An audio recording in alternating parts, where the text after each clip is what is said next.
So, like I said, we will go over the common 8 in a bit more detail, have a little bit more of an in-depth look at the cuckoo bumblebees, and mull over your photographs. I have got a quiz at the end, but it may be that once we've gone through all of your photographs, we might not need the quiz, so we'll see how we get on.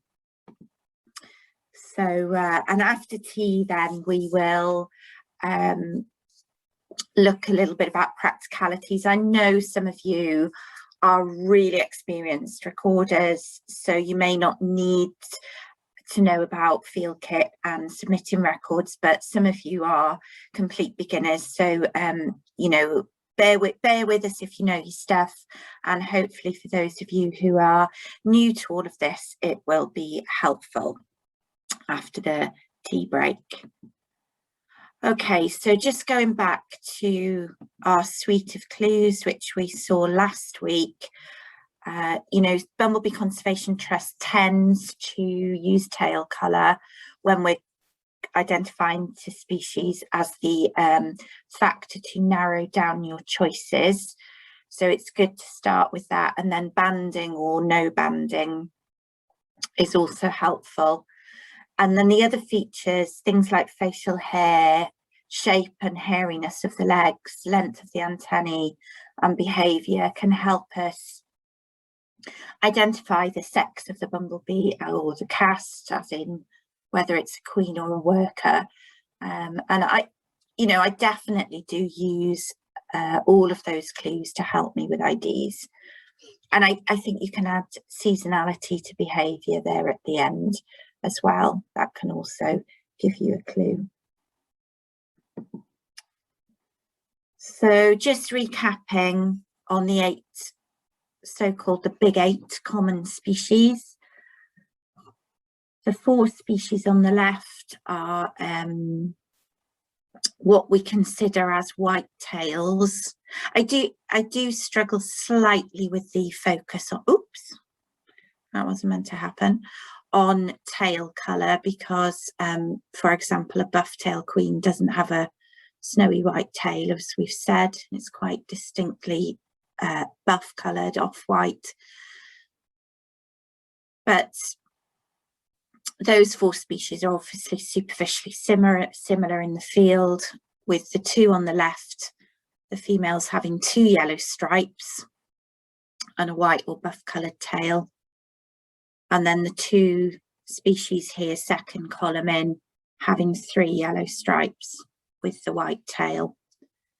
Okay, and we're going to look at, like I said, we're going to look at workers and males today. So in the buff tail, the worker and male both look extremely similar. And in the white tail bumblebee, the queen and workers look similar, with a snowy white tail and 2 lemony yellow stripes, but the male is distinctly different, with a yellow face and a lot more yellow on the body as well. In these 2 species, all castes have the same patterning. I don't know why in the Heath Bumblebee they've shown all 3 castes, but in the Garden Bumblebee they've lumped them together, but they're all the same, with white tails and 3 yellow bands. And then we're looking at other clues to distinguish these 2 species, particularly face shape, long face in Garden Bumblebee. And then the 2 common red-tailed species. Okay, the early bumblebee at the top there.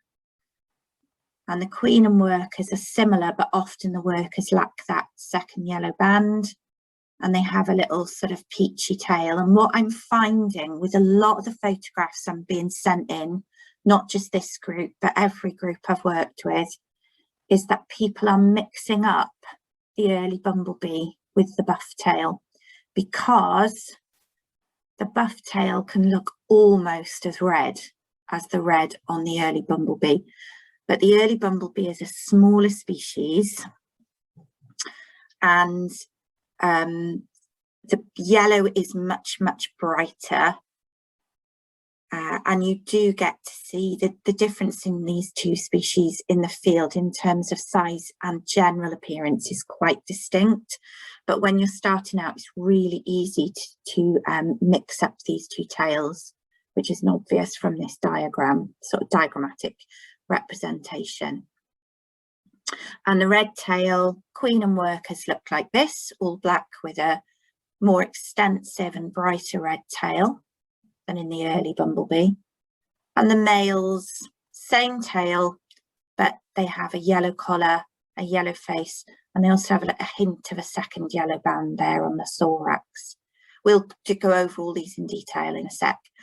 And then lastly, what I've lumped into the two gingery bumblebees, the tree bumblebee with its distinctive white tail and the common gingery bee.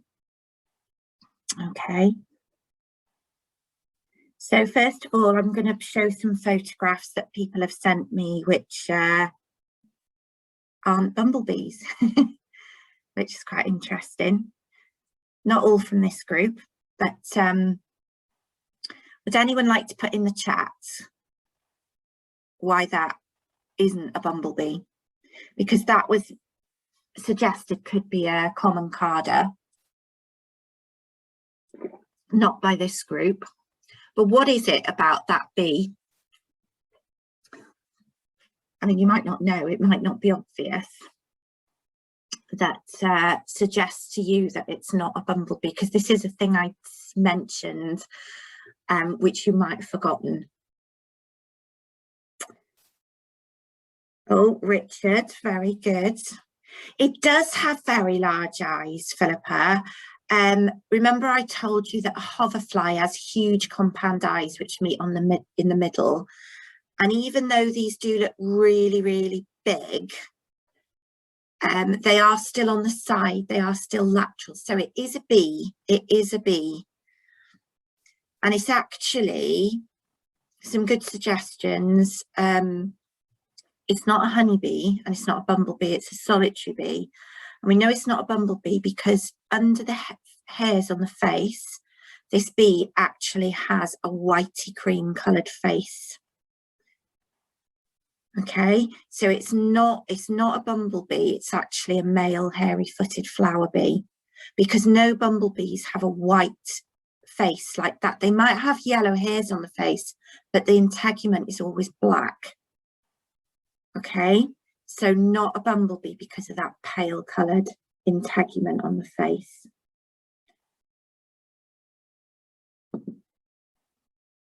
Anyone know what that one is? And is it a bumblebee? There we are. It is a bee, but if you think right back to the beginning of session one, we've got honeybees, which are all one species, got the solitaries, got the bumbles. Anyone hazard a guess? Okay. Richard and Joe said osmia. Not a bad guess because there are some osmias that look a bit like that. And Phil suggested leaf cutter, andrena. It is actually David and andrena, which is a solitary mining bee. It's Andrena fulva, the tawny mining bee. And it's very bumblebee-ish. You know, it looks quite bumbly with its fuzzy, you know, hair covering, but there's no bumblebees which are completely tawny like that. All right, so not a bumblebee, that one. Anyone know what that little beauty is? It is a bee. Again, is it a bumblebee? Is it a solitary bee? Any thoughts? I don't even know. No, not a bumble. Correct, Richard, but why? And Richard and Joe, you're correct. Richard, why would you say that's not a bumblebee? Because it looks very bumblebee-ish, doesn't it, with that fuzzy round body? Any thoughts? Yeah, all black. We do have some instances where you can get all black bumblebees, but actually this bumblebee has bright orange haired back legs, which you wouldn't get in any of our bumblebee species. And this is a female hairy footed flower bee, and they do appear very bumbly in their sort of general jizz for you, all you recorders out there. But no, they're very distinctive, little black round fuzz balls with bright orange hairy back legs. That's a female hairy footed flower bee. Okay, right, so that's just a few to get you thinking. And we'll go into the species descriptions now. So the common carder, Bombus pascorum, all ginger bumblebee, though it does have other sort of colours in its hairs mixed in, but has a gingery appearance. Often lots of black abdominal hairs on the abdomen, and can have quite a few through the thorax mixed in with the ginger, excuse me. And also it's quite creamy underneath, quite bright and light underneath. And the abdomen can appear really quite stripy. Okay, and males and females very, very similar. So common carder, you can see on this one, which is a female, lots and lots of black there on the abdomen, but it can vary. The extent of black can really vary. And again, okay, the males tend to be a bit brighter and lighter. And the rare carders, which hopefully we'll do a course on at some point in the next year or two, the rarer carder bees appear much paler, but it is quite easy to mix them up. So that's the common carder. So to tell the sex of these species, you're looking at more on antennae and leg shape and also time of year. The males come out quite late to help you to decide on the sex. And these often persist late into the summer if you've got lots of late summer forage. Sometimes if I've got knapweed flowering late, these can persist well into September. And these are some examples. There we are, female common carder there. And these are a couple of photographs sent in from other groups, because I've actually grouped yours in sort of in the middle of the presentation altogether. But this top one, common carder, this one appears a bit darker, but you can see this one is quite pale in comparison. And this person asked me, could this be a brown-banded carder, one of our more scarce species? And I would say almost certainly not, because it has the sort of appearance of a common carder, and I can see dark patches there on the abdomen. And the truth is, I can't really tell from this photograph. I need to have it in a pot and be using a hand lens to be absolutely sure. But my guess is that it's very unlikely from that photograph. Okay, so the tree bumblebee, moving on to our other one with a gingery thorax. Again, all three casts the same. Didn't come into Britain until 2001. It was a natural colonisation, so that we think it flew over from the near continent, and it has gone on to be incredibly successful, and in 20 years it's colonised the whole of the UK. This is its typical colour pattern, which is really beautiful and very striking. So that's a queen, and the lovely foxy coloured thorax there, extensively black abdomen, like totally black with no ginger hairs mixed in, like in the carder bee, with a snowy white tail. Okay, but the fourth bullet point there, we do get melanic forms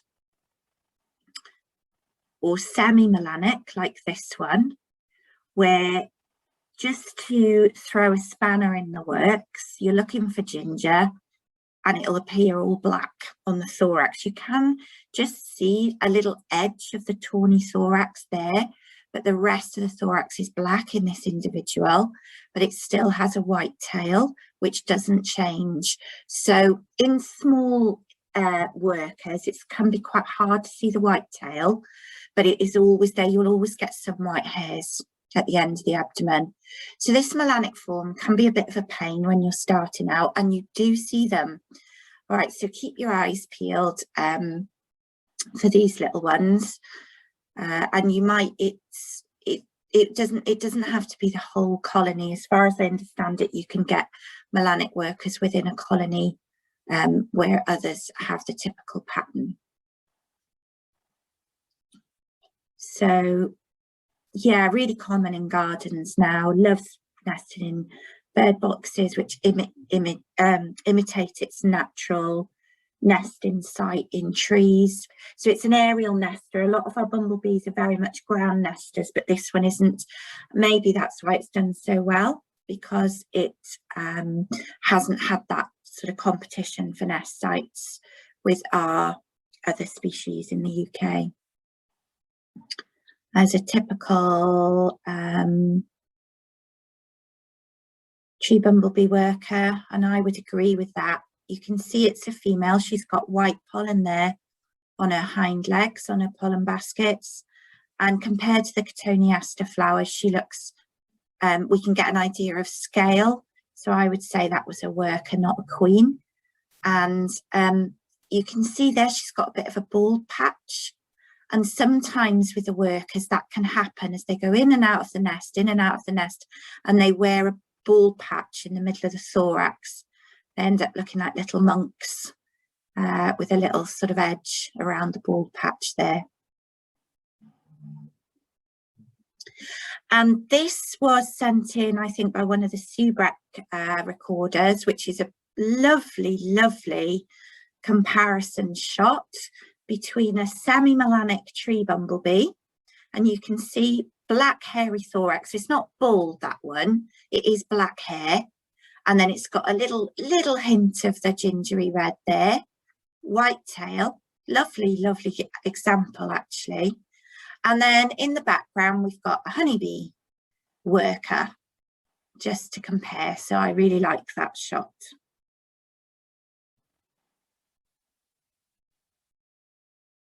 Okay, so moving on to red-tailed, our two common red-tailed, even though the early bumblebee's tail is often quite tricky to see because it's just the tip. And we've got Bombus pretorum and Bombus lapidarius. And I'm going to go straight into the descriptions of each of these. So starting with the early bumblebee. As its name suggests, one of the first to emerge in the spring. So you see queens quite early on, and the workers are produced quite quickly. And the males are already out and about in force. So this little species will complete its life cycle, its colony cycle, I should say, quite quickly.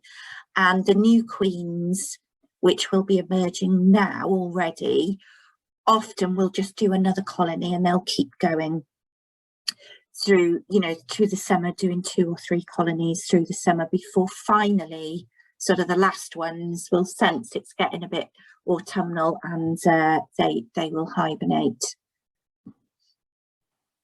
So this is definitely one of my favourite species to see the queens. The queens are really lovely. And I can really see why people get this mixed up with a buff tail, because, you know, you could mistake that for being buff. Some dark buff tails do approach that colouring on the tail, but a buff tail really is very, very rarely as bright yellow as this. And like I said, the queen buff tails really are, you know, significantly larger than queen early bumblebees. The workers are a bit tricksy because they do look like smaller versions of their mothers, but the tail, orangey red of the tail, is often very tricky to see because the workers are so small, and they often lose the yellow band. And when I say lose, I mean they're not actually, you know, hatched with it, or they don't actually emerge as adults with that yellow band. It can be reduced or missing. So if you see a relatively small bumblebee, these workers never get very big, with a yellow band behind its head and a little peachy end to its bottom there, it's an early bumblebee worker. All right, some confusion with that from the groups I've had. And the males are one of my favourite bumblebee casts. They are stunning. They, like I said, they're out and about now. They have a beautiful yellow ruff, rather than a collar, I would say, right around their heads, extending down the sides of the thorax. Beautiful yellow-haired face and a great big wide yellow band on the abdomen. They are very fluffy. It is a fluffy species. Some species have a really velvety pile, but this species is really fluffy and long-haired. The only thing I'd say, I did my first field day last Saturday, and for the first time ever, I found a yellow early bumblebee male, and he had a little yellow face, and he had the ruff and no abdominal band, no abdominal yellow band, and I've not seen that before. It's definitely a male, no doubt about it. So there is some variation, but I would say most of them look like this. And that's the first time I've ever seen a male lacking its abdominal band. So very yellow in the field. Okay. And there is a male sent in, again, from the Subak group. I love this image. Such a lovely little bumblebee, really fresh, really bright.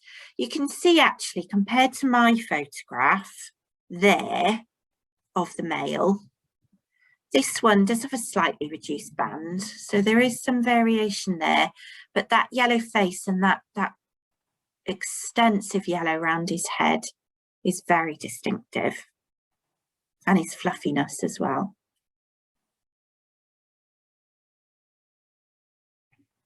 This isn't a great shot, but if you remember, I said in the workers they can have the yellow collar but miss the abdominal band.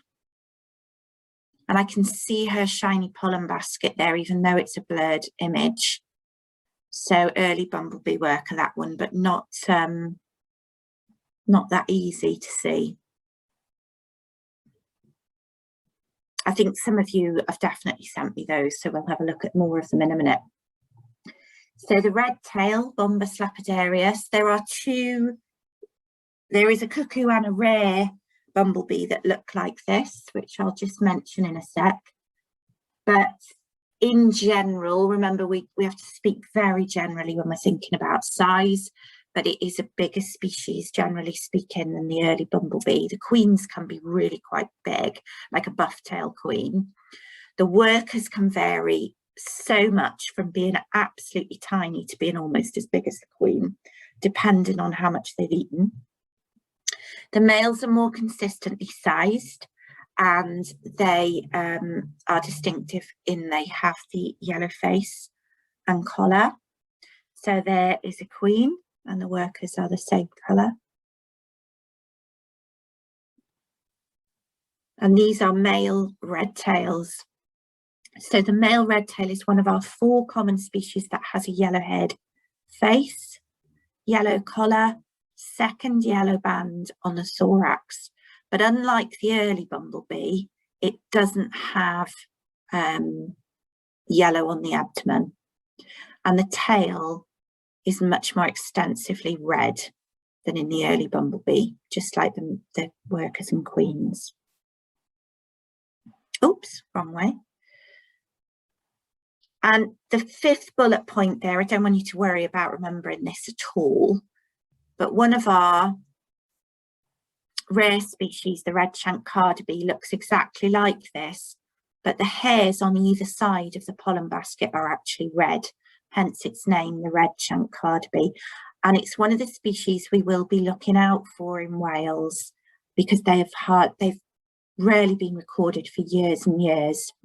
I've never actually seen one. So when we're looking for the rare one, we're looking at the colour of the hairs on the back leg, but don't worry about that for today, just a point of interest. And this species, they tend to be a bit later emerging, and the workers and the males tend to be out in the heat of the summer, and they fade really quickly. So sometimes because the males don't return to the nest either, so they never really get much shelter from the sun, they can bleach right out, and the tails can look sort of pale yellow, and the stripes can look silver. So by the end of the summer, these guys lose all of that colour, and it takes a little while to get your eye in to realise what they are. And it's just a case of getting out, and you begin to get, oh yeah, that's a faded red tail, because the pattern stays the same, but the colours change, which is a bit of an annoyance. So we've got some red-tailed females there, which have been sent in by various people. Quite an easy one, very distinctive. And then I had one person send in this asking if it was a bilberry bumblebee, which it's really easy to mix up with. But in a bilberry, the red is even more extensive. So this is in fact a red-tailed male, Bombus lapidarius.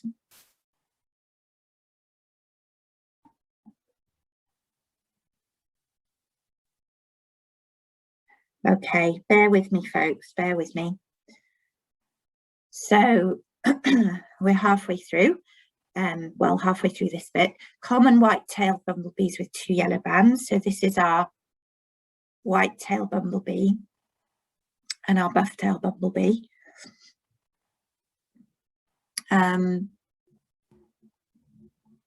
Yeah, the white-tailed bumblebee, for those of you who are more knowledgeable, you might know that this is an aggregate of actually 3 species, which I'm not going to go into anymore here, but that's why you will see aggregate after its name. They're what we call cryptic species. We can't tell them apart in the field, and they actually require DNA analysis. So we just call them, for the purposes of recording, we call them Bombus lucorum ag for the white tail. And then the buff tail. So the key for these 2 species is the queens are distinguishable because the white-tailed queen has a pure white tail, and the buff-tailed queen always has a buff-coloured tail. I would say also that the buff-tailed yellow is a deeper, more marmalade-y colour, but the tails are really distinctive. You can separate the males in the field really easily because the white-tailed male has a yellow-haired face and extensive extra yellow bands. It can appear almost yellow in the field, and the buff-tailed male never has that. It only ever has 2 yellow stripes, just the same as its female relatives in the same species. But the workers of these 2 species are really, really difficult to separate in the field, because the buff-tail worker very, very, very often, predominantly so in fact, has a white tail, not like its mother. It has a white tail and looks in the field, to all intents and purposes, exactly like a white-tail worker. People will tell you that in the buff-tail you get a slight yellow band, which is just shown on this image at the top of the white, but it's not always there. Sometimes it is and sometimes it isn't. So we generally record, if we see a worker, so a female bumblebee with a white tail and 2 yellow stripes, we will record it as Bombus lucorum / Terrestris. all right, a white stroke buff-tail bumblebee, because it's almost impossible to tell. And there are, I'm fairly sure in the app, if you put in white-tailed bumblebee, it'll give you an option for white stroke buff-tail. Might get Richard to check that, but I think the option is there. Okay, so buff-tail, as you know, when the queens come out, these are the ones that so many of us see. They're very conspicuous in sort of March time, and they do have a very rich coloration. The yellow can be quite dark. It can often be very dark almost, and very mixed up with black. The tail is buff, so very distinctive, noisy bumblebee. But the workers and males look very, very, very similar in the field. And I have to say, I took a couple of years to really be able to separate the workers from the males within this species. I just found it really hard to get my eye in, because to me, the pollen basket was a bit indistinct, because the male back legs are actually quite wide as well as the females. And I couldn't quite get my eye in on whether the antennae were droopy or not. So this can be a hard one. And, you know, if you're recording, you don't have to put the sex, or if you're doing a bee walk, you don't have to put the sex. But, you know, when I come up and we do the field work and we start catching individuals, you can start to get a feel when you've got them in the pot and you can get your hand lens out. Then you really start to appreciate the subtle differences. But when you're just looking at them on a plant, telling these two apart, the sexes can be tricky. And as I said just now, in Bombus terrestris, the buff tail, the workers and the males have this thin yellow band, like a buff interface between the black and the white. So that can indicate you've got a buff tail rather than the next species, but it's not always there.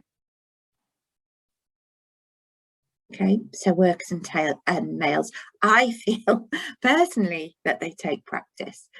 Other people might get it straight away, which is good. So this was sent in to me. These are all from other groups that I've picked out where people have gone a bit awry. And they said, was this a buff tail? And remember I said people are mixing these species up. I won't ask you to put it in the chat, but in your mind, that is orangey. It's not buff, it's approaching red. Second yellow band is indistinct, which you don't really get in a buff tail. That's actually an early bumblebee worker, not a buff tail. Right, but people are making that mistake, which is understandable. That's very distinctly a buff-tail queen, because her tail is buff and she's beautifully, deeply marked. And you can tell up against the Cotoneaster leaves there, she's pretty big. Okay, white tail, Bombus licorum, ag. So the queen is distinctive, lemony yellow stripes. I find down in Pembrokeshire, I tend to see them more. I mean, our uplands are pathetic compared to your uplands. We call them the Preseli Hills, which is, yeah, they're like Preseli mole hills. But we have got quite a lot of heathland up there, and that's where I tend to see whitetails more than down around the coastal sort of lowlands in Pembrokeshire. So the males are quite extensively yellow, and that's how we can distinguish. So if you get a male or a queen, you know you've got the record for a whitetail. Whereas if you've got a worker, you can't be sure it's not a buff tail. Okay, so there we are, just reiterating, workers almost impossible to separate from buff tail workers.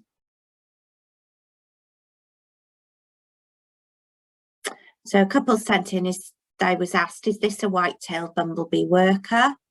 Have a good look. I think it is a worker. because she's got pollen. But I can actually see a bit of a yellow band at the top of the tail there. So I'd be leaning towards a buff tail, but I'd probably record it as a white stroke buff tail. Terrible image, which I've cropped in. And again, people are really like wanting to put a white-tailed, oh, it's the wrong Latin name there. Sorry, that should be Bombus lucorum. White-tailed bumblebee. But again, there's no way I'd call that a white-tail from that image. Okay, just not enough information. Okay, so last pair now, before we have a look at some of your pictures. Garden Bumblebee with the white tail and the 3 yellow stripes and that long face.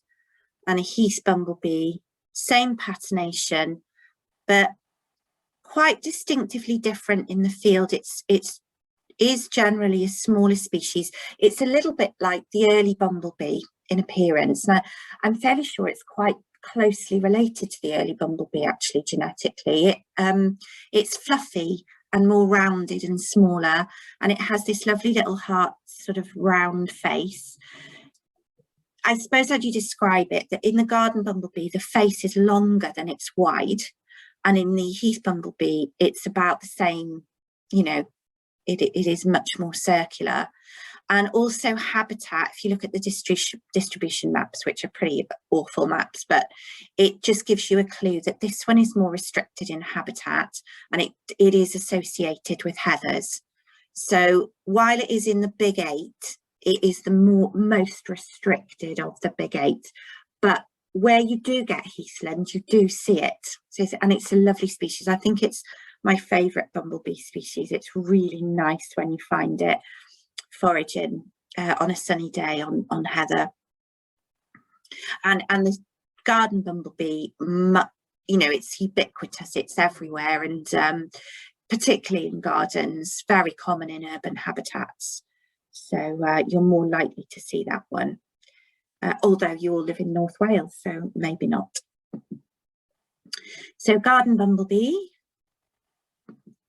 So yeah, quite elongate, and the queens can be very large actually, but do have a sort of slimmer and longer appearance than, for example, the big bruiser buff-tail queens. So that's a queen, which I took down here. She's absolutely stunning, just resting on a curled up fern there. 1, 2, 3 stripes, beautiful snowy white tail. She's really fresh, and a lovely shiny sort of mirrored pollen basket there. Okay. And that is a queen that was in my shed. Well, it's a little greenhousey thing. And she, you can see her long face. They have the longest tongue of any UK bumblebee, which is why they have a long face to house the rolled up tongue. And they're often seen on the deeper flowers because they can access the nectar. So foxgloves, etc., no problem to the Garden Bumblebee. You can see the long tongue there on that image. Okay, it's quite a striking species actually. A few images here, bit blurry. Garden Bumblebee, probably a queen because of the misbehaviour she was showing. We can't easily get an idea of scale there, but I've seen, even though the queens are big, I have seen again, often that first batch of workers can be really quite tiny compared to their mothers, and that you can distinctly see the thoracic yellow stripe there at the back of the thorax, and then the one at the top of the abdomen. And then I got sent this one, not from this group, I hasten to add, who said, is this a Garden Bumblebee? And I'm going to throw this one out to you because it isn't a Garden Bumblebee. But I think they thought it was because the band is kind of across the middle. But have a look at the tail colour, and also have a think about the sex of the bee as well. What has it got that tells you that what sex it is? So does anyone want to throw into the chat what sex they think this might be and why?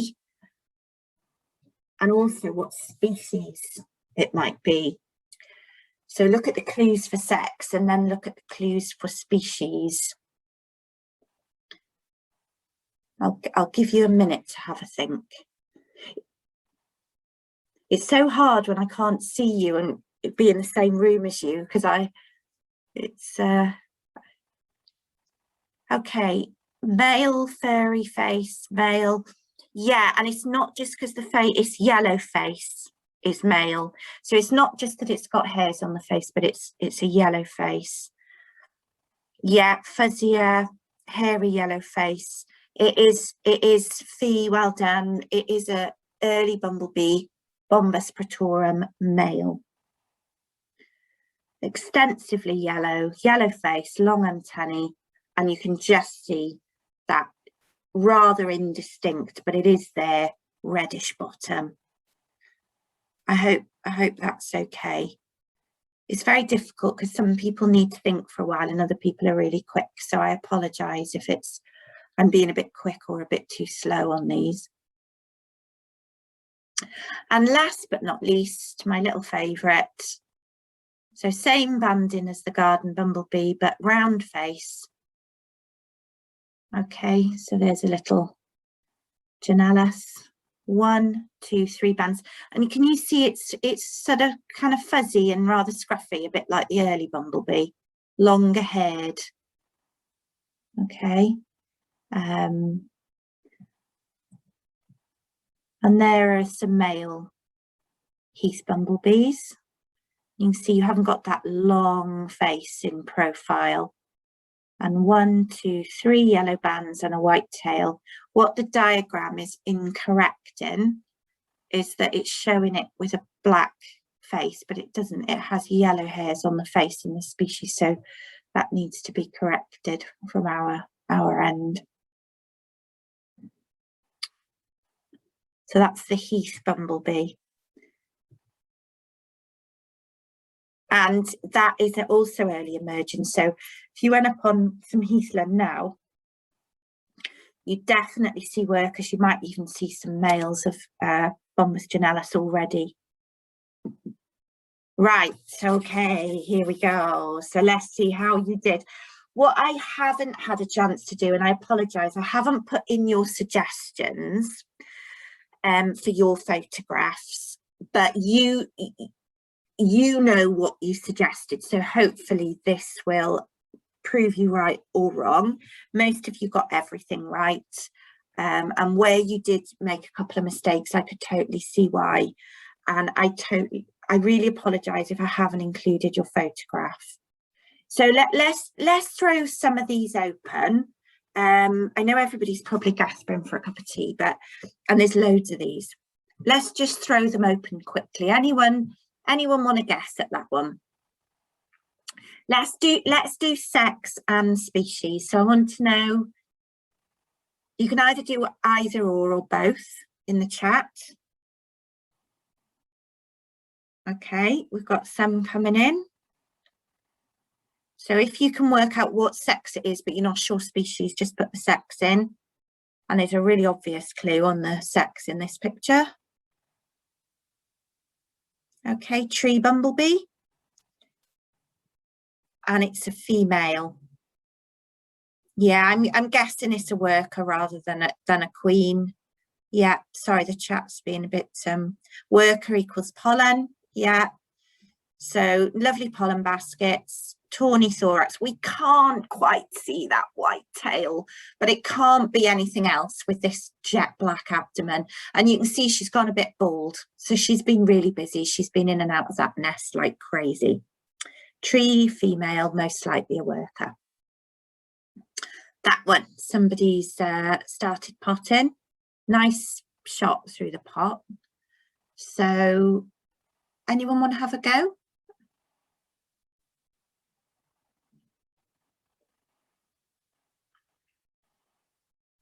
Maybe just try species on this one.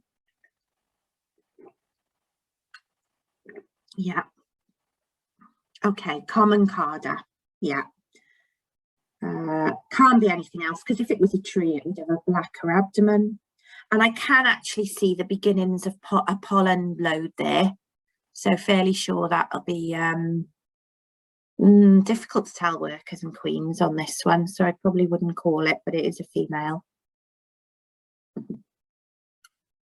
And I'm just going to tell you that one because we've got a lot to get through. This is a tree bumblebee, white tail, quite a raggedy specimen. It's lost a lot of hair. That's a tree bumble. Okay, over to you on this one. So if you do the sex of the bee first. So look at the clues, colour of the hair on the face, length of antennae, other coloration. Okay, got some coming in. And then have a stab then at species. And I'm just going to give people a chance. Nia, you're the only person I can actually see on my screen. So I'm watching you puzzling over it. I'm going from my book to my phone, looking at my... I'm all over the place. Oh, that's what I thought, because some people are so quick and other people need a bit of time. So I'm trying to judge it, but I'm taking it from your reactions, Nia. Don't. I'm going to be very slow on this, I'm afraid. Okay, right. Lots and lots of people have said early male, which is correct. So male, we can see a yellow-haired face and lots big yellow ruff. So it is a male, long antennae, and it is an early male. We've had one person say a buff tail, and again, that's the two species that we're mixing up a lot. But a buff tail, the tail wouldn't be quite so orangey, and you don't get a buff-tailed male with yellow on the face, although it isn't that obvious, but also much yellow around the head. Okay. Oh, not a great image, this one, but I've cropped in, and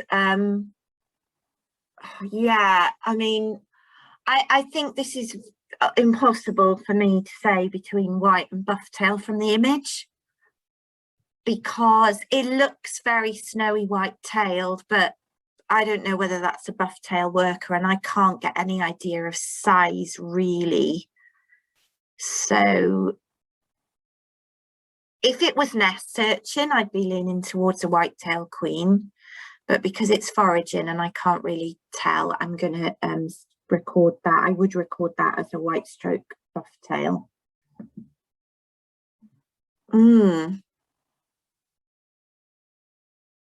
I don't like this one. I don't like this one. It's really tricky. And maybe it's the light, because that tail looks snowy white. And that band on the abdomen looks quite dark. But could just be the light or the poor quality of the image. And I can't actually even see a collar.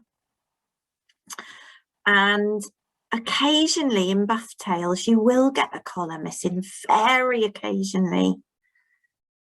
So I wouldn't like to call this one without having checked this specimen. The photograph just isn't sufficient for us to, you know, I'm going to hazard a guess at a buff or a white tail, but I don't know which caste, whether it's a queen or a worker or which species. So I'd be reluctant to call that one.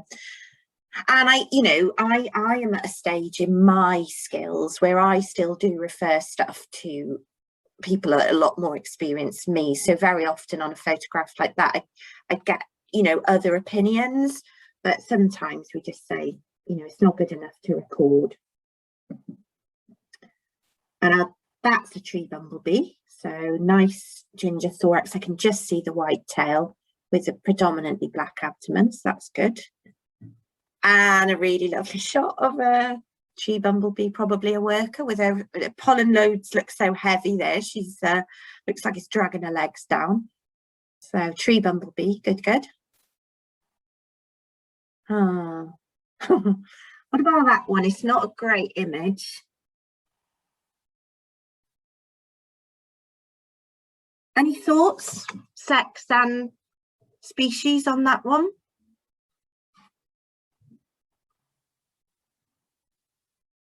Oh, David, yeah, I'll come to that question. I've just spotted it in a bit.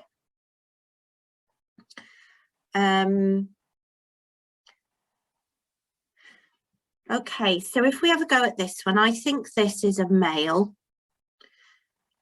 because I can just make out the yellow extending over the head. It's not great, and the antennae, although blurred, do look male. They look long. So little red bottom there and some yellow on the abdomen, and I'm going with all of you. I'm saying male early. I'd be quite confident of that one, even though the image is not great. It's almost like a process of elimination, isn't it? You know, on the last image of the one with a white tail, we couldn't get it down to one, but I don't think this one could be anything else. And a couple of common cardas there, which looks possibly to be a queen nest urchin, I would say. And you can see this specimen is actually, you know, she appears quite dark, but she hasn't got any white hairs on her tail. She hasn't got a white snowy tip to her tail. So she isn't a tree bumblebee. That's a common carda, Bombus pascorum. And a lovely tree bumblebee, very obvious and very nice, probably a queen. This, I'm sure you're all guessed, is a red tail, queen, almost certainly. And you can see there she's got a little gang of mites on her. Often you see this, and they are quite harmless actually. They actually live on detritus within the nest, and they will hitch a ride, particularly remain on queen since the previous year, and then fall off when she establishes her nest. So they're okay. You know, you often see things on Facebook with people saying, oh, I've picked them off with tweezers and all this sort of thing, but yeah, they're fine. So very normal, part of day-to-day bumblebee life. Oh, lovely image. Thank you to whoever sent this in.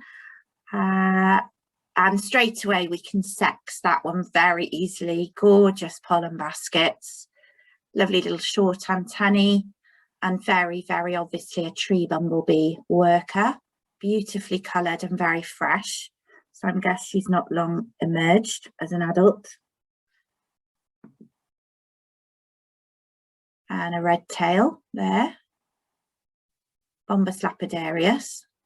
So I'm whizzing through some of these. Oh, bit of a small image, but common carda. Again, you can see, you know, it can appear quite dark there.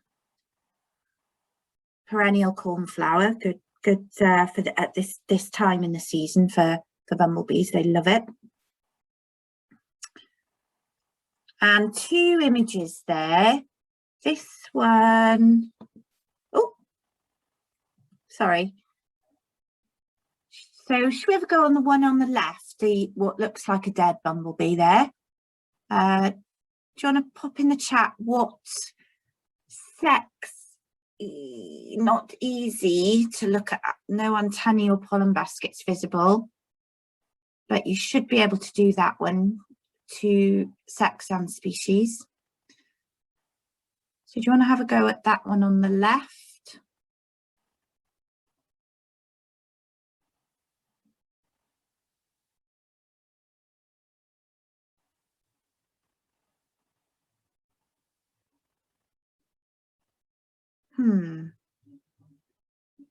Okay, we've got a couple of people saying red-tailed male. or early male. I'm wondering why you think it's a male. I'm in agreement with Sue. I think it's an early bumblebee female. I think it's an early bumblebee worker. It's not a red-tailed male, because if it was a red-tailed male, the red would be more extensive and there'd be a hint of a second yellow band on the thorax, and there'd be a yellow face, head, and I can't see any evidence of yellow there, but I can see a lot of black on the head. I think that's an early bumblebee worker female, lacking her second yellow abdominal band. If it was an early bumblebee male, it would have a lot more yellow on it and a distinctly yellow head.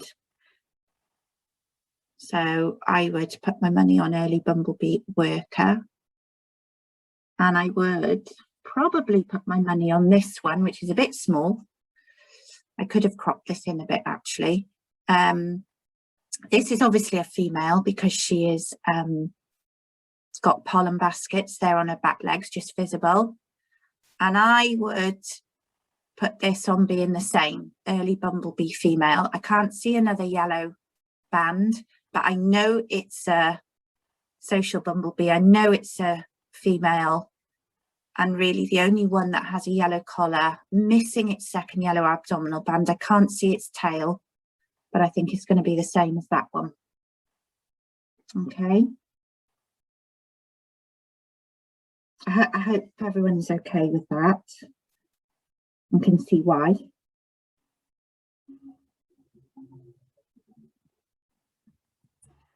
Okay, any thoughts on this one? Think of the suite of clues. So you've got tail colour, bands, number of bands, sort of colour of the bands, and I'm thinking behaviour here as well. Would anyone like to put in the chat what they think that one is?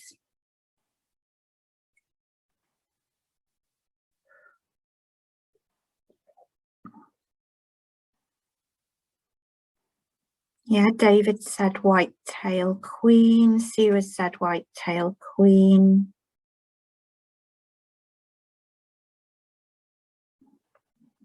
Any more for any more?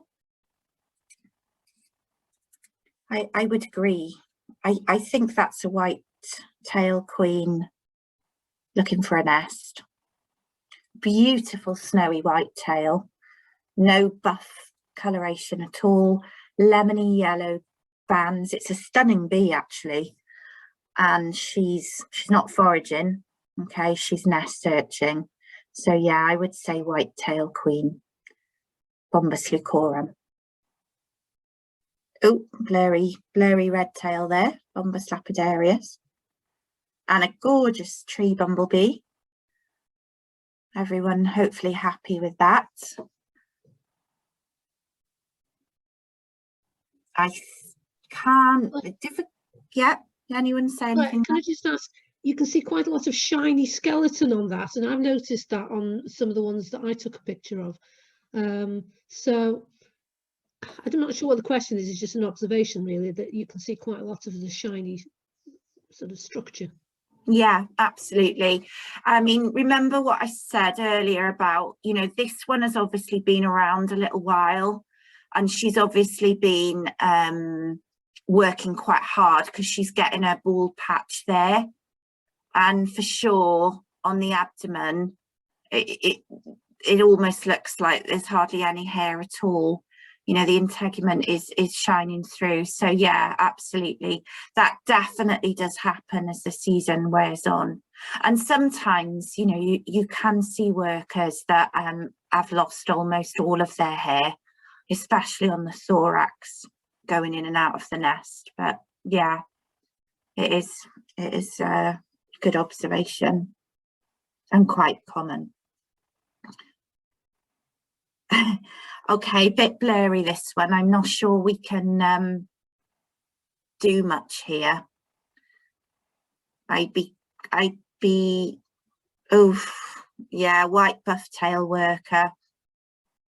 But even that, there is a species we're looking for in Wales over the next 3 years, which we'll do when we do a rare species course, which is the broken belted bumblebee. And this one, look, that second band almost looks like it's got a notch in it. So I'm not sure we could even get a record on that one, but most likely white stroke buff tail, I would say, for that one, for highly likely. And Bombus pascorum, common carder, hopefully everyone happy with that. Gingery all over with some black on the abdomen. And you can see the creamy sides there as well.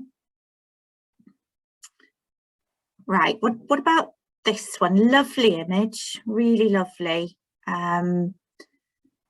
Anyone want to have a go at sex and or species for that one?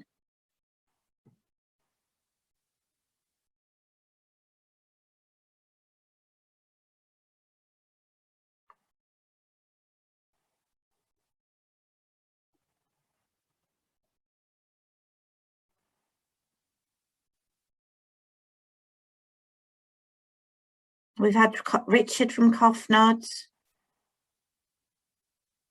We've had 2 male earlies and an early worker. Species is right. We've got, it's definitely Bombus pretorum, the early bumblebee with that little peachy band there at the ends. And I can see why you said male, but I'm leaning towards worker female for this, because those antennae look distinctly upright and shorter. It looks like there's yellow hair on the face, but it's not hair, as Richard's just said, it's pollen. So if we zoomed in on that or had this specimen in a pot with a hand lens, I think that face would be black haired with yellow pollen. And sometimes in the field, oh my goodness, you can get them with their faces covered in yellow pollen. And if you know, from just looking at it, it can appear yellow faced. But that I'm certain is an early bumblebee female worker. She's got a hint of a yellow band, but it's diminished. She's got the yellow collar, pollen covered face. Okay, the pollen basket isn't obvious in that photograph, but yeah, I'm quite confident that that's a female. I hope that's okay. Right. Oh, Sarah, I'm just going to see if I can, bear with me. Sarah has, let's just have a quick look at your pic, Sarah.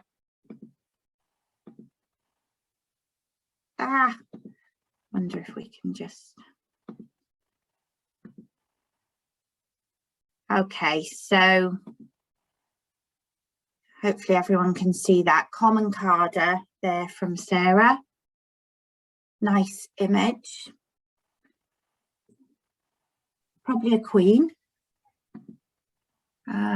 Let's have another look at this one. Oh, I've lost the screen sharing.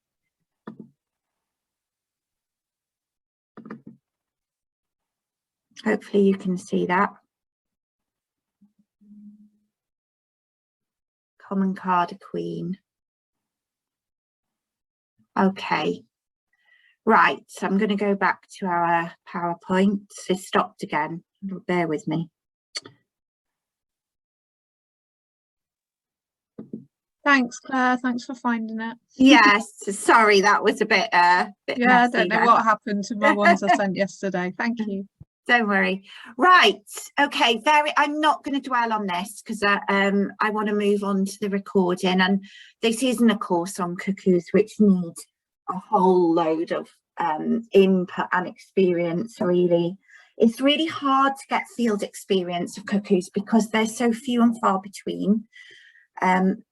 you know, as they exist in lower numbers than their hosts, they're always scarce, but you will find them. If you get into this, you are going to see cuckoos. So just repeating from last week, often appearing dark, with a yellow collar and nothing in between the collar and the tail, though it does vary depending a bit on species. They often have smokier wings than the social bumblebees, and in one species in particular the wings are almost black. They're really, really stunning and very noticeable. Spindly hairy legs. Excuse me, could I butt in? We're not screen sharing. Am I not screen sharing again? Why is that? Let's try again. Share. Can you see? Yeah, I'm getting a nod there. Yeah, sorry, folks. Don't know quite what happened there. The joys of Zoom. Is that okay? Yeah. So same slide as last week anyway. So you haven't missed anything there. Yeah, spindly, hairy legs, very noticeably so in the cuckoos. You can see her hind legs are really hairy on the surface compared to her social bumblebee counterparts. Very often when you see them on flowers, they're kind of crawling over the top rather than buzzing about like crazy. They will sit rather than buzz from flower to flower. Will sit for quite a while. Okay, and short tongues. So often spotted on more open flowers, though not exclusive.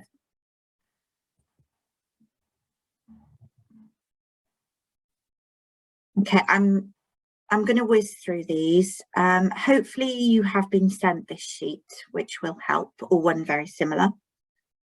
So in the UK, we have 6 species, which are very, very host specific, and they mimic their social bumblebee host. So one of the ones you're most likely to see, Bombus sylvestris, will have disappeared now. They're out quite early with their host species, the early bumblebee, and they'll tend to emerge kind of just after the queens of their host species. And this is one of the typical ones which has a yellow collar and a white tail with nothing in between. I have got some pictures to show you as well, some actual photographs. It'd be interesting actually, Richard, to have a look at Darren to see the distribution of some of these, because obviously I'm quite aware of what we see in South Wales, but I'm not so aware of what species might have their distribution going up into North Wales. But certainly I see quite a lot of the southern cuckoo, Bombus vestalis, around where I live, because it is parasitic on the buff tail, so it's reasonably widespread. And again, big black gap in the middle, and they do have a second yellow band, but it's so distinctive because, like, unlike any other social bumblebee or any social bumblebee, the second yellow band is adjacent to the white tail and it's clearly notched. So when you see these in the field, it is very distinctive. Okay. The cuckoo for our red-tailed bumblebees is Bombus rupestris. I've only ever seen this once or twice, and I've never knowingly seen males, but the female cuckoo of this species is so big. Honestly, they're really fearsome looking insects. And these are the ones where the wings are black. So very, very distinctive, looks very similar to the host, but spindly legs, really chunky, the females, and blackened wings. Barbet's cuckoo, this resembles its host, the garden bumblebee, by having that yellow in the middle. If you remember, the garden bumblebee has a second thoracic yellow band and then a band on the abdomen, and they meet at the waist. So this is reminiscent of that. Quite a tricky one to do in the field. Not dwelling on these. The gypsy cuckoo has a lovely Latin name, Bombus bohemicus. and it can resemble the southern cuckoo in the field, especially the females, difficult to tell apart. And it has a second yellow band above the tail, but it's not very distinct. For me, the southern cuckoo, Bombus vistalis, is the one that I see more. Okay, so these can be difficult to separate. So don't worry about these, just be aware of them. And finally, the field cuckoo, Bombus Campestress. This attacks the nest of our common Garden Bee, and as such, it can appear a bit gingery in the field, especially the males. I've never knowingly seen a female of this species, but I have seen males in Pembrokeshire a couple of times, and I've never seen the Melanic form, which is all black. Okay, so quite tricksy, these folks, and the males are really difficult, and it's hard to get field experience of them because they are so few and far between, and you rarely see them, so you don't gain confidence and experience with them. And I've not seen a lot of the males, so I would often refer these to a more experienced field person, like, for example, like my boss Richard, who has you know, the other thing is they can be quite regional, so you might only get, you know, them in any number down in the south of England more, and over in Wales they're a little bit more restricted. So somebody sent me this one. This was one of you guys. Does anyone want to own up to this image? Because I can't remember who it was. That was mine. Okay, so you're Anne and David. What's your actual name? It's not David. My name is Eira. Eira. Eira, yes. Yeah. I'm married to David. That's all right then. Eira, I am feeling, if you notice, we've got a yellow collar here and a white tail and nothing in between. Yeah. Which suggests a cuckoo, and it's also very shiny. Yeah. It's very sparsely haired, and I know that happens in the social bumblebees, as we've already discussed, but cuckoos tend to emerge like this even when they're fresh, because they are tend to be more sparsely haired. And I'm actually, this could be Bombus sylvestris, this one in the top left corner. Okay. Okay. Yeah. I'm not looking at the antennae. They're quite elbowed. I think it's a female. So I would go for this. I would probably discuss with my colleagues, but my suggestion would be the forest cuckoo bee for that one.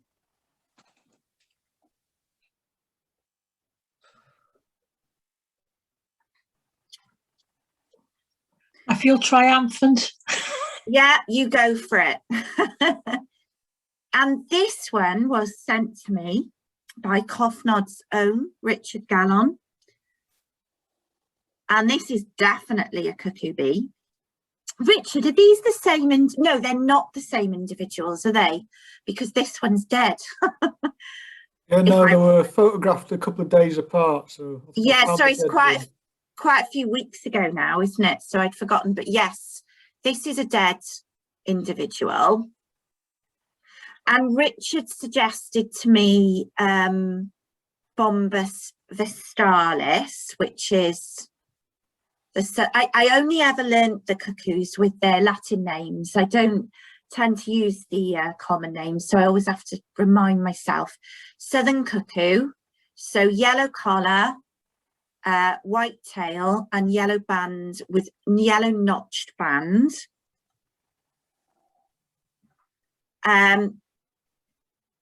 So I said yes, it does look like vistalis, but I wanted Richard to go away and check the microscopic features, because Usually in Vistalis, this yellow band is much, much stronger. But in Bohemicus, the gypsy cuckoo, it's fainter, a bit like this one. So did you get to look at it under the microscope, Richard? I can't even, I would have to actually look up in the key what features you were looking for with these now. No, I haven't looked at it yet, but I've still got the specimen, so it's on my desk to do. So I'm just going to remind you of the this is where 414, this is where microscope work does come in, and there is a limit to your recording activities without specimens, unfortunately. So under magnification, they're rather dull and densely. So what you'd be looking for to separate these, which I think I said at the time, Richard, is the punctate nature, so the little dimples on Tergite 6, to separate Vistalis and Bohemicus, basically. So it's the density and the shininess of Tergite 6. Which are the segments of the abdomen, so we say T6. So yeah, that's a kind of another, that's going into advanced identification, but because you've got a dead specimen, I would definitely check that to separate those two species. Okay. Okay, thanks. I also noticed the wings are very smoky in that dead one. They are, aren't they? Yeah, the one on the left, you can really see the smokiness of the wings. I mean, in Vistalis as well, I haven't ever separated these two under the microscope, because when I've seen specimens in the field, Vistalis females, this collar behind the head is often super deep, richly coloured, a bit like a buff tail, like a marmalade colour, which you kind of got there in that one on the right. It can be even darker than that, but I would question the extent of the yellow above the tail, and I really want to be perhaps looking at a specimen to confirm that record, and definitely on this one. So perhaps Richard can let us know when he gets a chance to get the old microscope out on that one. Yeah, will do. Yeah, brilliant. And here are some more cuckoos that I've taken. This one is a bit like the photo we just saw, with, this is a forest cuckoo, Bombus sylvestris, yellow collar, white tail, nothing in the middle, typically on dandelions in the spring. This, I'm fairly sure, is a Bombus vistalis male. So very sulphur yellow at the top of the tail. Okay. And this one on the right, I think this is probably a sylvestris male. So the male of the species on the left. Which I'm not going to go into now because we've got a lot of else to do. The males are really difficult to ID from photos, but basically white tail, yellow collar, hints of yellow in the middle, but the tail is actually tipped with black and a slight bit of orange, but that is a whole nother course, really. Tricky. So don't worry, but just to give you a little bit of experience in those. Okay, field kit. For those of you who are new, there is a limit to what you can record from the eye in the field and from photographs, as we've just seen. And that's fine. If that's where you're at, just go with that and you will still be able to record stuff. You will still get identification, which can be submitted as records. But if you want to go that step further, here is your field recording kit. I have a really kind of rubbishy field bag. I know some of my colleagues, and I'm sure some of you, have fabulous, wonderful, much more impressive field bags than this. But what I do, I have a rucksack with me big stuff in, and me sandwiches and me water bottle and me sun cream. And then I have a little bag, which is just like a shoulder bag over the front of my body, because in there I have my pots, my phone, which has a really good camera. I also have a separate small camera as well. And it has, my phone has the Lurk Whales app, and I have my hand lens, and I have my little pocket ID guide, etc., etc. So I have all my stuff to hand in my little field bag, which is just a cheap, actually, first aid bag with loads of pockets that I emptied out and put field stuff in. The net, again, you can go for a really posh net. I've got a really smart net with a telescopic handle and a really big bag for the nets. You know, the net bit is really big, etc. It's a really good entomological net. But these little beginner butterfly nets from Watkins and Doncaster are absolutely brilliant for bumblebees, and don't let anyone tell you otherwise. You know, I've had people say, oh, well, that's not good enough because you can't reach here and you can't do this. But actually, when you're starting out, these are perfect. They're simple, they're lightweight, and they're perfectly adequate, you know, unless you're going to start trying to get stuff off the tops of willow trees and stuff like that. They are really nice to use, and they're about 12 quid from Watkins and Doncaster. Hand lens, again, I've had expensive hand lenses and promptly lost them. Times 10 for bumblebees is ideal. So your basic loop from Watkins and Doncaster is fine, and it's handy to have it on a lanyard or a bootlace around your neck. I really like, for potting my bumblebees, I really like an insect pot with some kitchen roll in. So I get rid of the lids, a couple of sheets of kitchen roll scrunched up, forms a nice soft immobiliser for your bumblebee. I have to say glass pots are better for photographs. The plastic ones can be quite opaque, which is a bit of a nuisance. But, you know, I have actually carried glass pots in my back pocket and then sat on them, which wasn't a good outcome.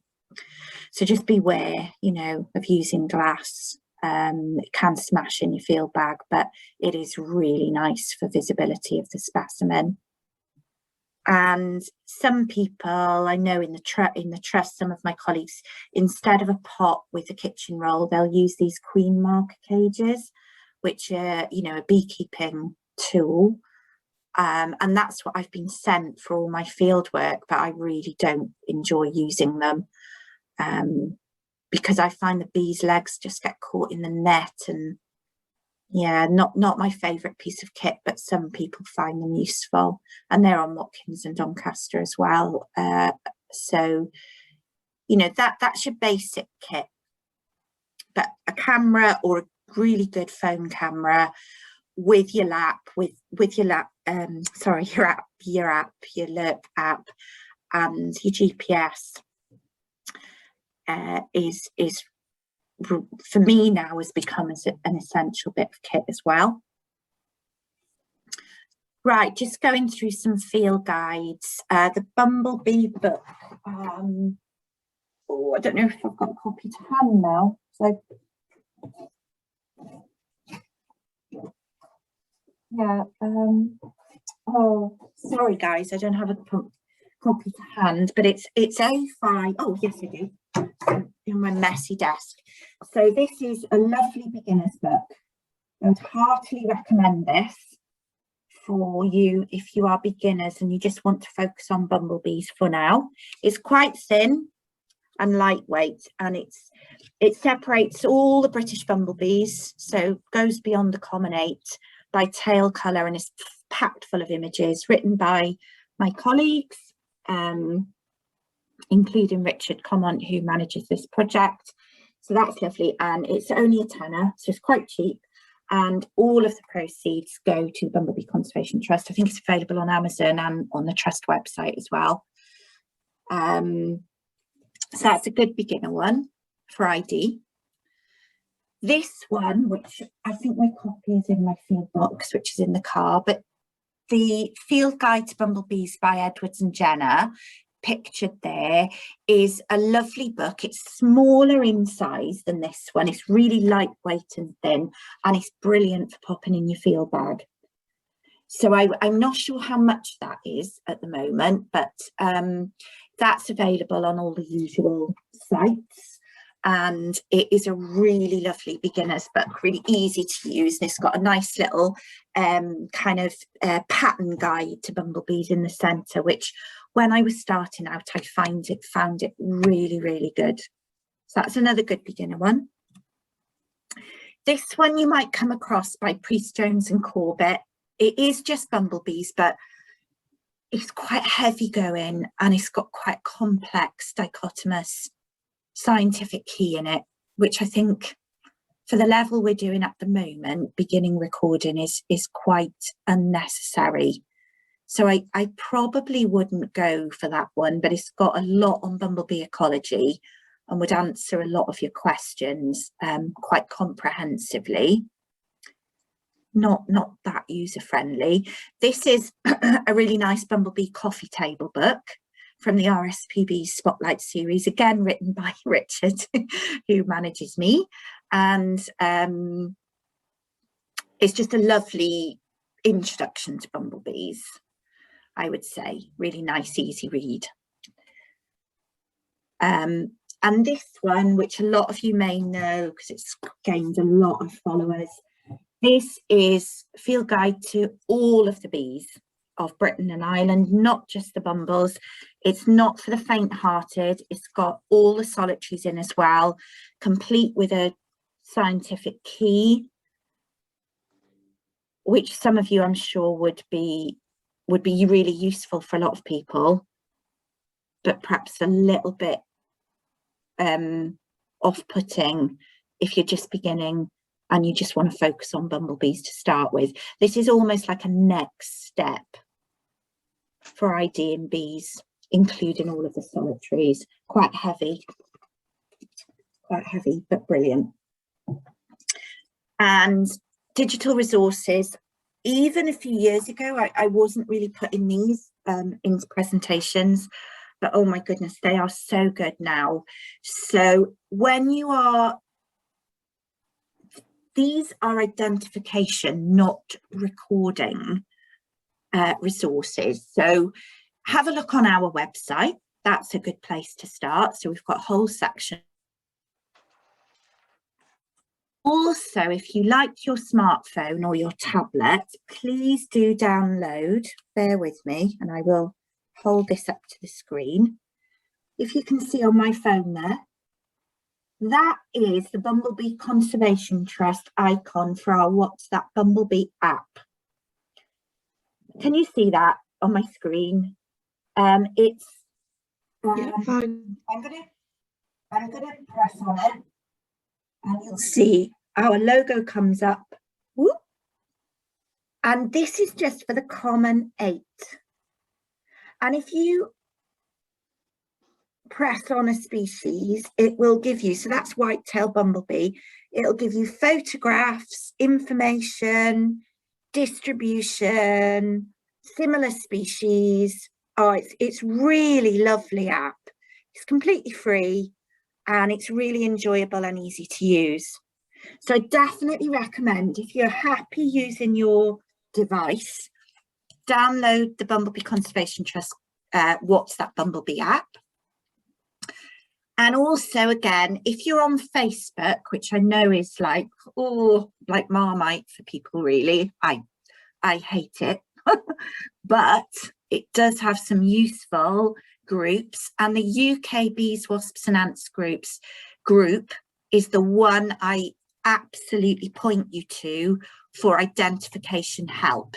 This is the Bee Wars Society of Great Britain, and it is headed up by our top bee experts. It's got 12,000 members, and it is brilliant for getting help with ID. So please do, if you're on Facebook, join that group. They're amazing, and they won't let incorrect IDs get through.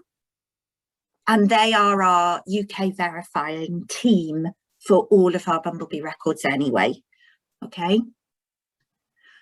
Also, digital resource, Stephen Falk, who's a lovely friend and probably one of the best entomologists in Britain who wrote this, has an incredible online Flickr resource. So if you Google Stephen Falk Flickr, oh, I've spelt Stephen wrong there. It's actually with a V. Okay. Stephen Falk Flickr pages. He has so many invertebrate pages on that site. But if you go to his Bumblebee section, you will get photographs of every single British species, both specimens, pin specimens and in the field. And he's got these brilliant crib sheets, which are downloadable, and they're so lovely to use. So definitely have a look at that. And now I am going to hand over to Richard, because what we ultimately want out of our activities with COFNOD is for you guys to hopefully start actually recording if you don't do already. And there are two ways really that we're sort of requesting that you do that. So I'm going to hand over to Richard now for the first recording method. So I'm going to stop sharing. I'm just going to have a quick look at the chat. Yeah, brilliant. Thank you, David. David has put in the chat Stephen's Flickr pages. So thank you for that. That's really helpful. Lots of, oh, Richard, where is the best place to look for current distribution of a species? We'll go over that now, Richard and Joe. We'll do a little lots appear to be absent from Northwest Wales, so erring on the cautious side, I would rule out anything that was not on the map in Stephen Falk's field light guide, unless it is on the march like the tree bumblebee. I would say Stephen is incredible and this book is incredible, but the distribution, the little tiny distribution maps that appear in this book against every species are not great. So what we'll do now, Richard and Joe, is we'll show you a Darren, and that is the place to look for distribution for records for all of these species. Okay. So essentially, there's actually 4 ways that you can submit records to COFNOD, your Bumblebee records. So probably our mainstay is the COFNOD ORS, the online recording system. I'll take you through that in a minute. Then there's the LERC All Wales app. That's a really nice feature if you're a smartphone user there. And then you could send your data directly to the Vice County Recorder for the bees that you're interested in. But probably for now, I would stick to one of these two, the ORS and the LERC app. Once you get really competent at Bumblebee identification and you're generating a lot of records, it's quite possible that you might want to send your data over via an Excel spreadsheet if you've got lots of records. So you can download that from our COFNOD website, and that's a sort of pre-formed Excel spreadsheet showing you all the different fields that you need to create a nice, good quality record. But yeah, for now, let's just stick to ORS or LERC app. Okay, so LERC app, this is what you're looking at. It's really intuitive, straightforward. Download it from the App Store or Google Play, so it will work on iPhones or Android systems too. So you've downloaded that, it's free. This is what the interface looks like. So main points to look out for is that plus button, pending and uploaded. I'll explain more. Well, actually Ben will explain more of that later, because I've nicked his presentation from Bees, our sister record centre in mid Wales. So the LERC app is only in Wales, but it's actually part of the iRecord family. So any records that you put in through the LERC app are treated as iRecord records too. So essentially it's a front end. It's fully bilingual, so you can use it in both English and Welsh. And you can also use it offline. So for instance, if you're up in the mountains in Snowdonia and you don't have a phone signal, it will store the data on your handset, your phone, and then you can subsequently upload it to the database. So that's a really nice feature of that.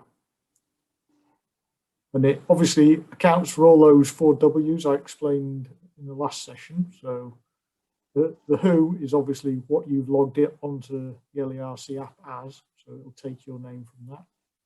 The what, well, you have to select that. So Ben will explain more of that in the clip I'll show you. And then the where is really straightforward because it's actually gathering that data from the phone itself. So the internal GPS on your phone will tell it where you are.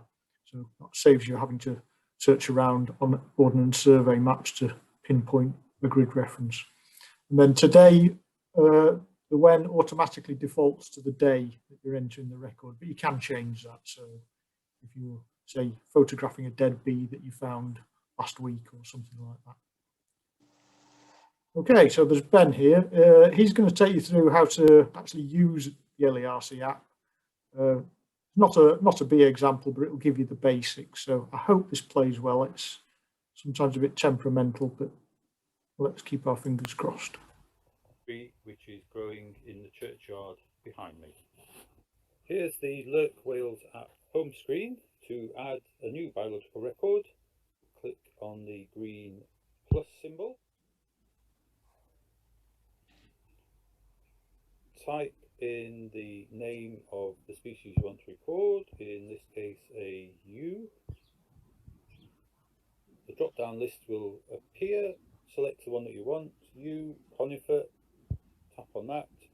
Your phone will then add that record to the Lurk Wales app and it will sit on your phone until you send it to us. So that's the record made. Simple, quick and easy.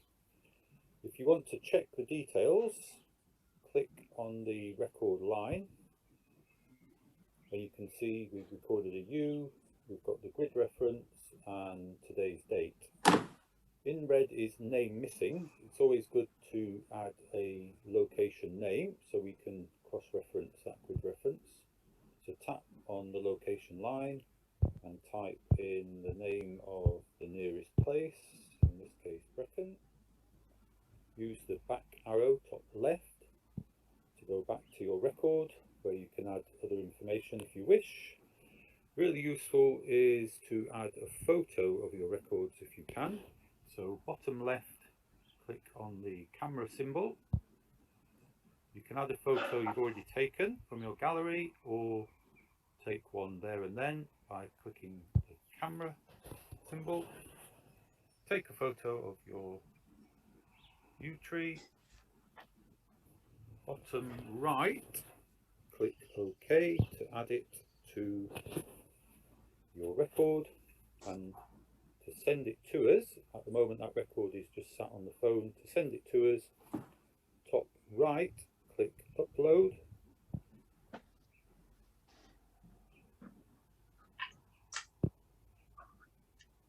And that record will move from pending into uploaded and will be available for us to download onto the Bees database.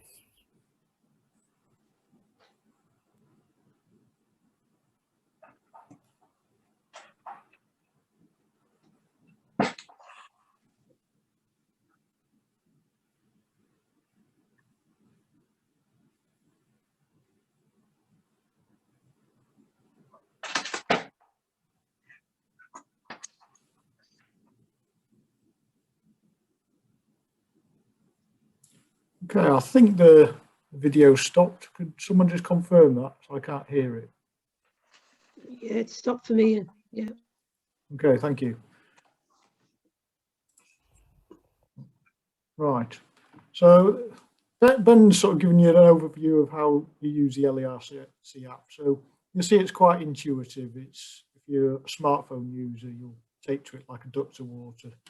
It's just a matter of pressing those buttons and clicking your photograph and adding it to your record. very straightforward and very easy to use, and something that you can always have in your pockets. You never know when you can actually see a bee that you want to record. It might be a sort of cold female sat on a wall that you just want to grab a quick record of, and job done. And then make sure you upload it to the system, and then Covenant can then get those records from the LERC app. We'll periodically download them, so it's putting it in one place where it's available to all, and very useful system. Now the Covenant ORS is interesting because it's probably one of the first online recording systems in Wales. I understand it's actually older than iRecord, from what I'm led to believe. It was developed at about the same time. I can't remember exactly which one came first, but the sort of contemporary systems. And this is our own in-house system developed by Tim May, our IT officer. Really nice system. It's been honed over 13 plus years, so it's really quite stable. But interestingly, we're actually changing to a new system quite soon. We're upgrading it to a whizzy new system. So watch this space. It's going through the testing phase at the moment. So we're just ironing out any gremlins in the system there, and then it'll be released. So for now, I'll just take you through the old system, but please bear in mind that it may change. Essentially, the parts of the system are the same. It just looks cleaner and more modern. Right. So you're confronted with a Covenant homepage. I'm sure most of you are familiar with this. So what you want to do is just register your details. That makes it a lot easier to use. It's free to register. Click on this button up in the top there, and obviously it will ask for your email address and so on and so forth. You'll put a passcode in there. Obviously save that to default, and then it'll pop up. And then once you're registered, you can log in. So this is the area that you'll want to use to actually send us data through the online recording scheme.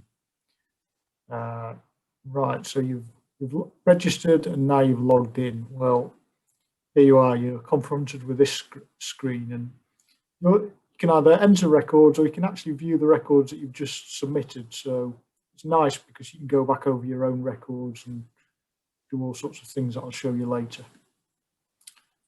So there we go, standard recording system. That's probably the one you want to use, and away you go. So we do have some other projects on the go, not really relevant to recording bumblebees at the moment, but just stick with the standard entry system. So if you're faced with this list of projects, go with that. And you're given a screen like this for entering your record. So straightforward, your species name, you'd select bees, wasps and ants as you're putting in your bumblebee records. You type in the site name, so I don't know, Llandudno, Colwyn Bay, Morfa Grid reference, you can actually type it in if you know it, or you can select it from one of these slippy maps. So you can click on that map link and scroll through an ordnance survey map or an aerial photo. You can change between the two and pinpoint exactly where you saw that bee. Abundance, well, how many did you see? So you might want to put, I don't know, 10 workers or 10 females. You can also attach a photograph or even a short video clip that take a lot of different formats. And if you've got multiple photos, you can zip them up in a zip folder and attach that. Now, the new system will allow you to put multiple photos for a single record. So that's particularly crucial for the verifiers who might want to see the bee from different angles to see all the features that are important to confirm that record.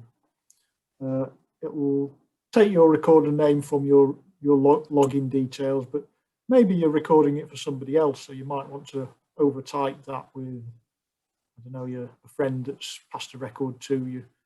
If you've had that record identified by somebody else, say you've sent the photo off and somebody else has told you what it is, you can add a determiner, so click on there and put their name in there. And that gives the verifier, the person that's going to check your records down the line, some more confidence that, oh yes, I know that determiner, they're really good at bumblebee identification, happy with that record. date. Like I say, you can put in a full date, or you can put in a season date or a year date or a month date by clicking on the vague date. Notes, you might want to say what flower it's on. Also, the confidence level. How sure are you about the record? So if it's something really obvious like a tree bumblebee and you're really happy with your ID, go for that. Put it at a 5-star record. If it's maybe something, I don't know, maybe one of those cuckoo bees that you're sort of sure, but you're not entirely sure, put it at a lower confidence level, maybe 2 or maybe 1 if you're really unsure. Particularly useful if you've got a photo there, because then it'll flag it to people to go, you know what, I'm going to take more notice of that record because the recorder wasn't too sure, and I can just check that photo and find out what it is. So there you go, there's a drop down, there's your bees, wasps, ants and sawflies category you want to pick from the species drop down. And viewing your records, you can go in, you can, once you've actually submitted several records, go in and view your own records and see what you've got. So you, in your case, just select my records, standard entry, then you'll see them all listed there, and they'll be there for forever, so you can come back later and see how you're doing.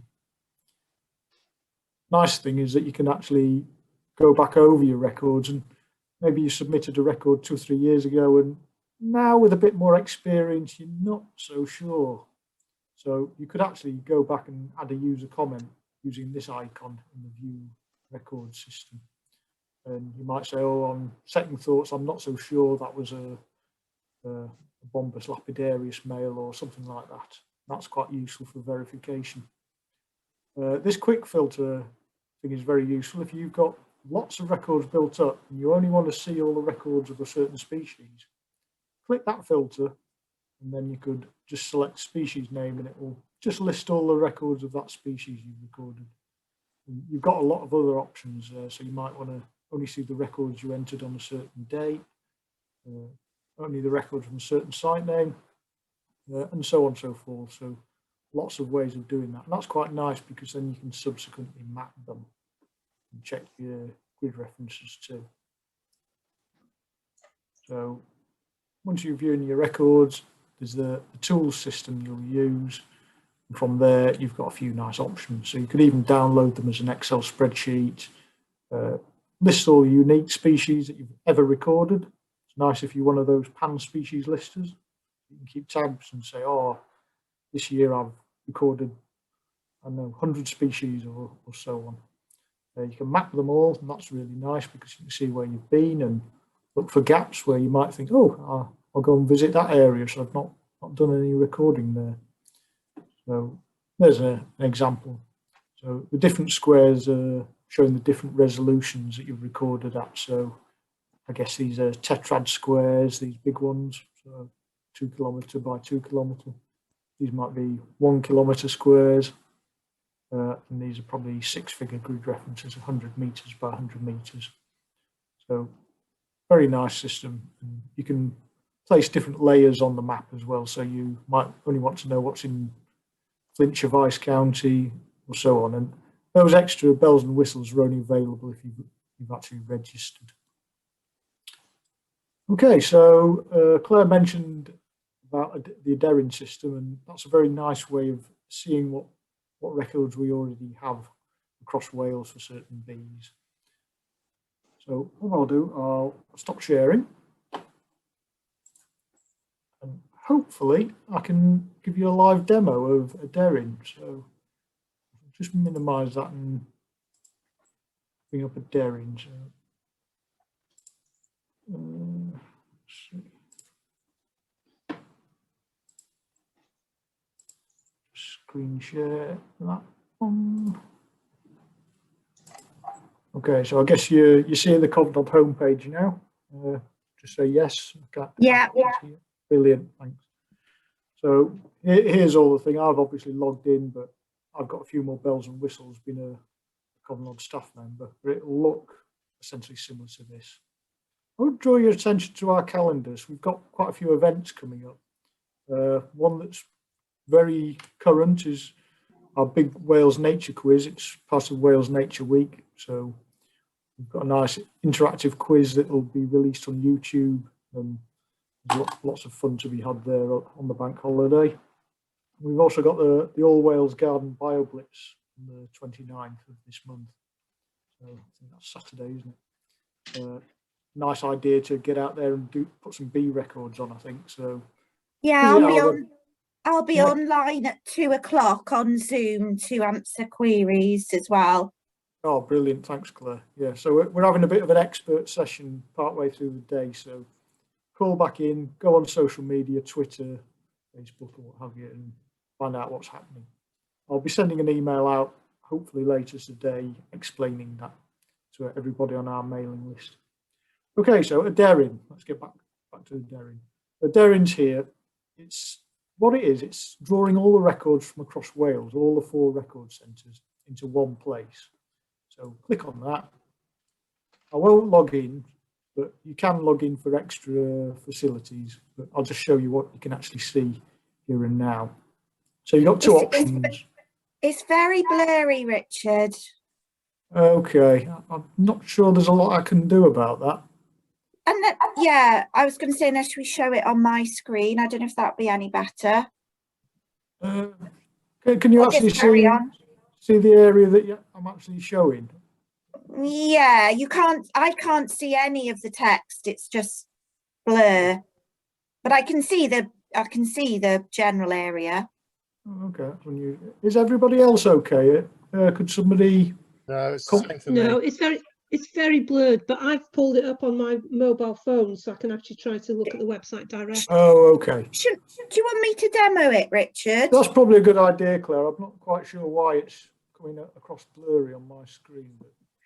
And I am a bit conscious, and it's my fault that we've run over. So I hope you're all still with us. I'll share my screen and just see if it's any better. How's that, folks? Much better. Yeah.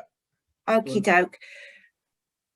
Okay, so Richard, I'll do you want to carry on talking, or shall I just? I can do. Okay, so you've got 2 options there. So you've got a what's in my area, and that will return all the records within a 1 km square. So that's quite nice. Obviously, it won't tell you sensitive species like badgers or bats or things that are highly protected.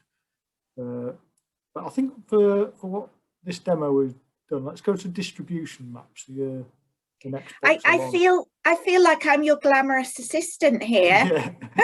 Yeah. I'm not going to saw you in half, Claire. Don't worry. So you've got lots of information there. So down at the bottom, you need to select that supergroup. So species drill down, supergroup, and there you'll have to select invertebrates, insect, and then taxon group, you'll need Hymenoptera, insect, Hymenoptera. And then from there, I think somebody mentioned Bombus vestalis. Let's see what we've got.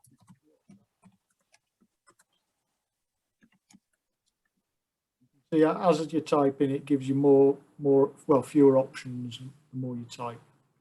And then you press that green arrow, and then hopefully we'll get a nice map. Oh, There you go. Look at that. So you can see not that many records, particularly in large swathes of upland North Wales, I noticed. So is that a factor of recorder effort or distribution? Because we've basically got the uplands lacking species there. I think you're right. It probably is mirroring the distribution of Terrestris. I guess Terrestris is more of a lowland one, is it, Claire? Should we have a look at Terrestris? Yeah, that'd be good. Note that the squares are nearly every square is blue, meaning there's only 1 to 2 records in that square. What you can do is actually click on those squares to see more detail. So click on that, say the Llandudno square, the red one at the top coast. Click on that one. Just click on the box. 1K map. Yeah. Let's have a look at that.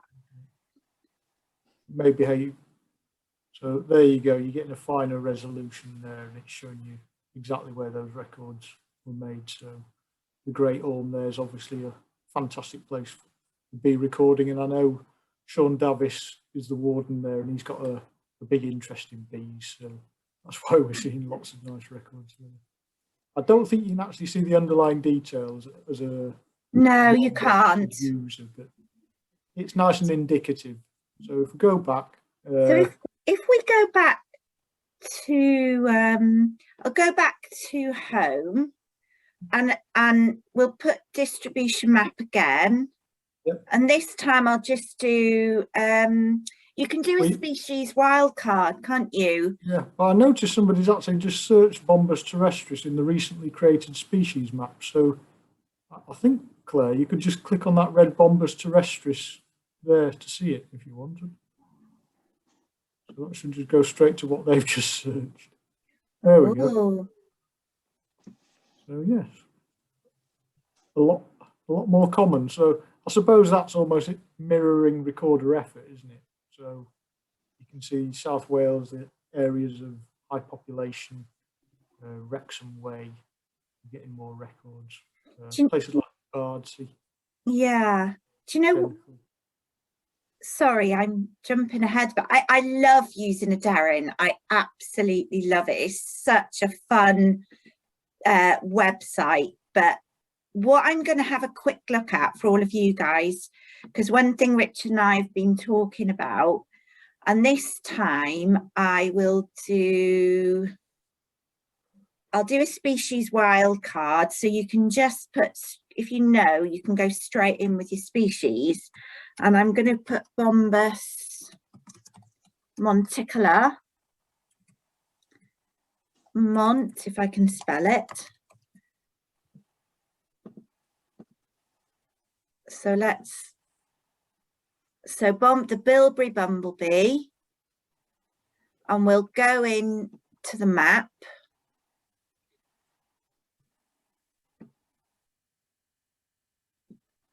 Not bad actually. We've got some recording going on up there in Snowdonia. I think with it being quite a distinctive looking bee, I think people do record it when they see it, but you can notice how it's absent essentially from Anglesey, where there's not much bilberry, I guess. Yeah.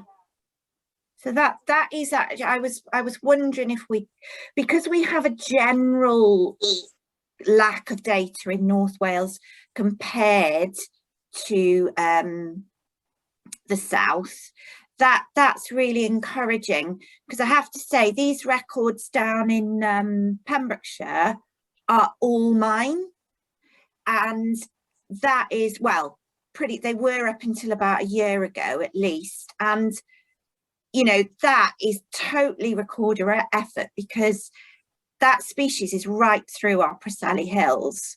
I've no doubt about it, but it just hasn't. And Ceredigion, so much upland habitat here. I'm sure that's the lack of recording. So that's one of the things the project will address. But that's really good, actually. So North Wales is doing well for that species. Yeah, okay. Shall we, is that all right for a Darren, Richard? Or? I think so. I think we've covered the basics there. It's one of those systems where you've just got to go on it and have a play yourself to get comfortable with it. But I think those two are the most useful things for recorders. Yeah.